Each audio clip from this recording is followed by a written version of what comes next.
इस वीडियो में हम लोग जो है फिजिक्स की जो सेकंड बुक है उसको शुरू कर रहे हैं, क्योंकि फिजिक्स आप लोगों की पढ़ाई नहीं जा रही थी। तो लोगों की रिक्वेस्ट है और शायद आपके सर की मोबाइल कुछ ख़राब हो गई है, तो मैं फिजिक्स को कुछ समझाने की कोशिश कर रहा हूँ, ध्यान दीजिएगा। तो इस बुक का जो पहला चैप्टर है वो है आपका तरंग प्रकाशिकी और प्रकाशिकी यंत्र। तो उस चैप्टर को शुरू करने से पहले सबसे पहले हम लोग कुछ चीज़ों को समझ लेते हैं, जैसे प्रकाशिकी क्या होती है। इसको इंग्लिश में ऑप्टिक्स कहते हैं। तो प्रकाशिकी जो है भौतिक विज्ञान की वह शाखा है जिसके अंतर्गत प्रकाश तथा उससे संबंधित घटनाओं का अध्ययन किया जाता है। भौतिक विज्ञान की वह शाखा जिसके अंतर्गत प्रकाश तथा उससे संबंधित घटनाओं का अध्ययन किया जाता है, प्रकाशिकी कहलाती है। प्रकाश की समझ में आ गया होगा। प्रकाशिकी क्या है? भौतिक विज्ञान की वह शाखा जिसके अंतर्गत प्रकाश तथा उससे संबंधित घटनाओं का अध्ययन किया जाता है। प्रकाश से संबंधित घटनाएं क्या है? जैसे आपने हाई स्कूल में पढ़ाई होगा, परावर्तन, अपवर्तन, और इंटर में पढ़ेंगे व्यतिकरण, विवर्तन। तमाम जो घटनाएं होती हैं, वर्ण विक्षेपण भी होता है। तो इन चीज़ों का अध्ययन भौतिक विज्ञान की जिस शाखा में किया जाता है उसे क्या कहते हैं? प्रकाशिकी कहते हैं। तो थोड़ा सा हम लोग समझेंगे कि प्रकाश क्या होता है। प्रकाश देख ही रहे, अगर शाम हो जाती है, अभी तो लगभग 3 बजा है, उजाला है, दिन का समय है, सब कुछ दिखाई पड़ रहा है। लेकिन जब शाम हो जाती है, रात हो जाती है, तो हमें कुछ दिखाई नहीं पड़ता। तो रात में क्या नहीं होता? रात में प्रकाश नहीं होता, बाकी तो सब कुछ होता है। यानी किसी भी चीज़ को देखने के लिए प्रकाश की आवश्यकता पड़ती है। प्रकाश क्या है? एक प्रकार की ऊर्जा। ऊर्जा तो आपने पढ़ा है, द्रव्य और ऊर्जा के बारे में समझा ही है। प्रकाश क्या है? एक ऊर्जा है।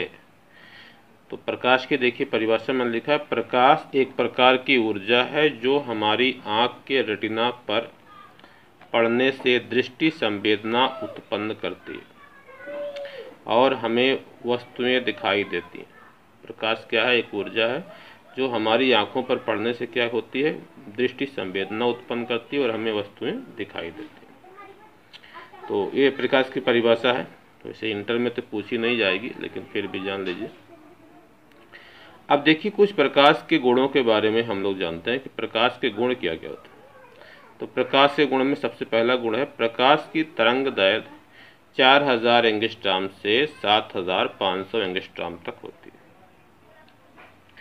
आपकी बुक में इसको नैनोमीटर में लिखा गया है।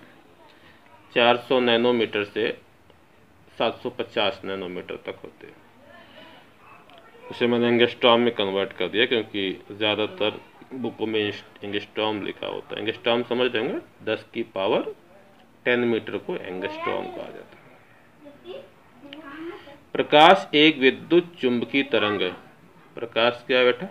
विद्युत चुंबकीय तरंग। विद्युत चुंबकीय तरंग तो आप लोग जानते होंगे, ऐसी तरंगें जिनको चलने के लिए माध्यम की आवश्यकता नहीं होती, उसे क्या कहते हैं? विद्युत चुंबकीय तरंग। ध्वनि क्या है? ध्वनि एक यांत्रिक तरंग है। जिसे मैं बोल रहा हूँ, आप लोग सुन रहे हैं, तो ये जो आवाज़ है किसी तरंग है? यांत्रिक तरंग है। इसे चलने के लिए माध्यम की आवश्यकता होती है। लेकिन जो प्रकाश है वो किस प्रकार तरंग है? विद्युत चुंबकीय तरंग। इसे चलने के लिए माध्यम की आवश्यकता नहीं पड़ती है। तो प्रकाश एक विद्युत चुंबकीय तरंग है। तीसरा है, प्रकाश के संचरण के लिए माध्यम की आवश्यकता नहीं पड़ती है। मतलब माध्यम हो तभी प्रकाश चलता है, ना माध्यम हो तभी प्रकाश चलता है। प्रकाश के चलने के लिए माध्यम की आवश्यकता नहीं होती है। प्रकाश निर्वात में भी चलता है, गैस में भी चलता है, द्रव में भी चलता है, ठोस में भी चलता है। जैसे आप लोगों ने देखा होगा, कांच से प्रकाश क्रॉस कर जाता है। पानी में भी प्रकाश चलता है। गैस में प्रकाश चल ही रहा है, गैस भरी है, उसमें हम लोग रह रहे हैं, प्रकाश आ ही रहा है। निर्वात में प्रकाश चल ही रहा है, क्योंकि जो सूर्य है और जो पृथ्वी है उसके बीच में बहुत सारा स्थान खाली है। सूरज से निकलने वाला जो प्रकाश होता है वो पृथ्वी तक आता ही है, तो प्रकाश जो है वो निर्वात में भी चल सकता है, यानी प्रकाश को चलने के लिए माध्यम की आवश्यकता नहीं होती है। प्रकाश का वेग माध्यम पर निर्भर करता है। हाँ, इस बात को याद समझिएगा कि जो प्रकाश का वेग होता है माध्यम के परिवर्तित होने से बदल जाता है। निर्वात में प्रकाश की चाल सबसे अधिक होती है, मैंने लिखा नहीं लेकिन लिख लीजिएगा कि निर्वात में प्रकाश की चाल सबसे अधिक होती है, जिसे सी से प्रेस करते हैं, कैपिटल सी, और सी बराबर होता है 3 × 10⁸ मीटर पर सेकेंड। ठीक है, ये निर्वात में प्रकाश की चाल, और प्रकाश की चाल सबसे ज़्यादा निर्वात में ही होती है। अगला देखिए, जब प्रकाश एक माध्यम से दूसरे माध्यम में जाता है तो प्रकाश की आवृत्ति नहीं बदलती। भाई प्रकाश जो है वो अगर तरंगों के रूप में गति करता है तो तरंग में दो चीज़ होती है, तरंग दैर्ध्य और आवृत्ति। तो जब प्रकाश एक माध्यम से दूसरे माध्यम में जाता है तो क्या नहीं बदलता है, प्रकाश की आवृत्ति नहीं बदलती है, परंतु प्रकाश की तरंग दैर्ध्य बदल जाती है। ठीक है, ये याद रखना। कभी कभी पूछा जाता है कि प्रकाश जब एक माध्यम से दूसरे माध्यम में जाता है तो किस गुण में परिवर्तन नहीं होता, किस में परिवर्तन नहीं होता, प्रकाश की आवृत्ति में, लेकिन उसकी तरंगदैर्घ्य में परिवर्तन आ जाता है। अब देखिए, मैं उस चैप्टर को शुरू कर रहा हूं, किरण प्रकाशिकी एवं प्रकाशिकी यंत्र। तो किरण प्रकाशिकी तो मैंने आपको समझा दिया है कि भौतिक विज्ञान की वह शाखा जिसके अंतर्गत प्रकाश तथा उससे संबंधित घटनाओं का अध्ययन किया जाता है, प्रकाशिकी कहलाती है। अब हमको समझना है कि किरण क्या है। देखिए, हम लोग किरण प्रकाश की पढ़ेंगे, उसके बाद तरंग प्रकाश की पढ़ेंगे। तो प्रकाश को किरण प्रकाश की में एक सीधी रेखा में माना जाता है कि प्रकाश एक सीधी रेखा में चलता है, और उसका जो पथ होता है, उसका जो ऋजुरेखीय पथ होता है, उसका जो सरल रेखीय पथ होता है, उसे क्या कहते हैं, किरण कहते हैं। तो प्रकाश सीधी रेखा में गमन करता है, गमन माने चलता है। प्रकाश के सरल रेखीय पथ को किरण कहते हैं। किरण किसे कहते हैं, प्रकाश के सरल रेखीय पथ को किरण कहते हैं। प्रकाश का परावर्तन, ये भी आपने हाई स्कूल में पढ़ा है।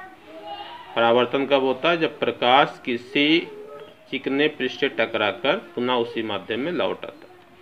प्रकाश से किसी चिकने पृष्ठ से टकराकर वापस उसी माध्यम में लौटने की घटना प्रकाश का परावर्तन करते हैं। लौटने की घटना या क्रिया भी आप यहाँ लिख सकते हो, घटना या क्रिया, घटना की जगह क्रिया भी लिख सकते हो, प्रकाश का परावर्तन कहलाती है। अब देखिए, जैसे मान लीजिए ये कोई दर्पण है, चिकना पृष्ठ है, ये प्रकाश की किरण आ रही है और ये जा रही है। तो जो प्रकाश की किरण आ रही है उसे क्या कहेंगे, आपतित किरण। जिस बिंदु पर पड़ रही है उसे क्या कहेंगे, आपतन बिंदु। और ये है परावर्तित किरण, और ये है आपतन बिंदु पर खींचा गया अभिलंब। ठीक है, आपतन बिंदु पर खींचा गया अभिलंब और आपतित किरण के बीच के कोण को क्या कहेंगे, आपतन कोण। आपतन बिंदु पर खींचा गया अभिलंब और परावर्तित किरण के बीच के कोण को परावर्तन कोण कहते हैं। आपतन कोण को आई से लिखते हैं, परावर्तन कोण को आर से लिखते हैं। ठीक है, तो इस फिगर को भी आपको बना लेना है। परावर्तन की डिफिनीशन लिखने के बाद, प्रकाश का परावर्तन लिखने के बाद इसको बना लीजिएगा। अब देखिए, परावर्तन के नियम, आप लोग इसको भी हाई स्कूल में पढ़ चुके हैं कि प्रकाश के परावर्तन के निम्नलिखित 2 नियम है। सबसे पहले हेडिंग मिलेगा, प्रथम नियम, आपतित किरण, परावर्तित किरण तथा आपतन बिंदु पर खींचा गया अभिलंब तीनों एक ही तल में होते हैं। आपतित किरण क्या होती है, जो प्रकाश की किरण परावर्तक पृष्ठ पर पड़ती है उसे आपतित किरण कहते हैं। जिस बिंदु पर पड़ती है उसको आपतन बिंदु कहते हैं। और वह प्रकाश की किरण जो परावर्तन के बाद परावर्तक पृष्ठ से आती है उसे क्या कहते हैं, परावर्तित किरण कहते हैं। और आपतन बिंदु पर परावर्तक पृष्ठ पर जो लंबवत रेखा खींची जाती है उसे क्या कहते हैं, अभिलंब कहते हैं। तो ये आपतित किरण, परावर्तित किरण और अभिलंब तीनों क्या होते हैं, एक ही तल में होते हैं। ये क्या है, प्रथम नियम है परावर्तन का। दूसरा नियम, द्वितीय नियम क्या है, आपतन कोण, इसको हम लोग आई से लिखते हैं, ये कोण का निशान है, कोण आई, तथा परावर्तन कोण ब्रैकेट में कोण आ, सदैव आपस में बराबर होते हैं। आपतन कोण कोण आई बराबर परावर्तन कोण कोण आ।